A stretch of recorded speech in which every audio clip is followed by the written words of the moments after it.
അപ്പോൾ രാവിലെ പാൽ ചായ ഒരു പൊതിക്കേക്കാട്ടോ കഴിച്ചത്.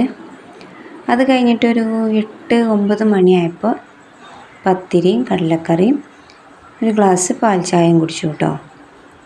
പിന്നെ ഒരു 10 മണിയായ ടൈമിൽ 2 ചെറുപഴം എടുത്ത് കഴിച്ചു. നല്ല മധുരമുള്ള പഴമായിരുന്നു കേട്ടോ. അങ്ങനെ അത് കഴിച്ചു. ഉച്ചയ്ക്ക് രാവിലത്തെ കടലക്കറി, കോളിഫ്ലവർ പൊരിച്ചത്, കാബേജ് ഉപ്പേരി, ചമ്മന്തി അതായിരുന്നു കേട്ടോ. അങ്ങനെ അത് കഴിച്ചു. പിന്നെ വൈകുന്നേരം പഴം നുറുക്കിയിട്ട് തേങ്ങ പഞ്ചസാര ഇട്ടിട്ട് അത് കഴിച്ചു. അതിൻ്റെ കൂടെ കട്ടൻ ചായയും കുടിച്ചു കേട്ടോ.